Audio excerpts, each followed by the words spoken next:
আজই ডাউনলোড করুন আর এনজয় করুন আপনার পছন্দের শো।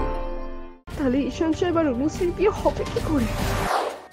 এভাবে রোজ ঘুম ভাঙলে আমি একদিন কেন এক জীবন গোয়াল ঘরে থাকতে রাজি। মাত্র একদিন হলো আসা, আর এর মধ্যে চোখ মুখ ছোট হয়ে গেছে। অভ্যেস নেই তো, হয়ে যাবে, তুমি চিন্তা করো না। চোখে মুখে হাত বুলিয়ে দিই। হাতটা শক্ত গেল কি করে? মনুষ্যের হাত তো তুলোর মতন নরম, তো লোহার মতন শক্ত। এই কে রে? তো জম রে দাদা ভাই, অনুশ্রী কই গেল? সবটাই কি আমার কল্পনা ছিল? তাহলে তুমি সকাল সকাল এখানে? হয়তো কি স্বর্গের অপসরা এসে তোর ঘুম ভাঙাবে? আসলে মন্দ হয় না। তবে রে আমি কিছু করিনি। কি রে, সকাল পেরিয়ে দুপুর হয়ে গেল, এখনো তুই পড়ে পড়ে ঘুমাচ্ছিস? বড় লাটছে হয় আমার। এই তুই কি এখানে কাজ করতে এসেছিস না ঘুমোতে এসেছিস বলতো? সরি। গোয়ালঘরে কাজ করতে যাও আবার ইংরেজি কপচাচ্ছে। চ অনেক দেরি হয়ে গেছে, উঠতে হবে। চ। ঈশান গাঙ্গুলি, গুড মর্নিং। কিরে, এবার কি পঞ্জিকা থেকে ভালো লগ্ন বার করে কাজ শুরু করবি নাকি? তাড়াতাড়ি কাজটা শুরু কর। এই না দাদা ভাই, শুরু করছি। বলছি এই জায়গাটা তো খুব গন্ধ, আমরা একটা রুম ফ্রেশনার ইউজ করলে ভালো হতো। কে রে তুই বেটা? গোয়াল ঘরে রুম ফ্রেশনার বাপের জন্মে শুনিনি বাবা।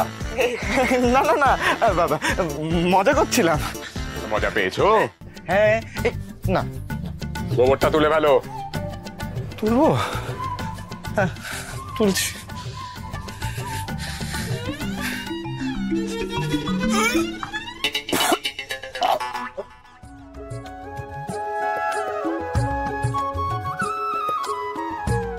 আজ তোমার প্রথম দিন, তাই আমি এখানে রয়েছি। রান্নাঘরে কোথায় কোন জিনিসটা আছে সবটা তোমাকে দেখিয়ে দেবার জন্য। কিন্তু কাল থেকে তোমাকে একা একাই সবটা সামলাতে হবে, বুঝেছো? পিসি, চায়ের পাত্র কোথায় আমি একটু বলে দেবেন? দাঁড়াও, দিচ্ছি। এই নাও চায়ের পাত্র, এটা কিন্তু এখানেই থাকে।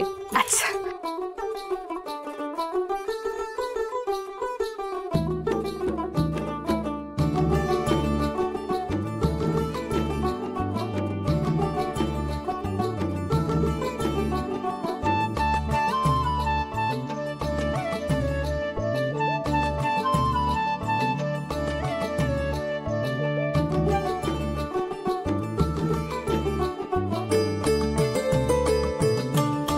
আরে করো কি?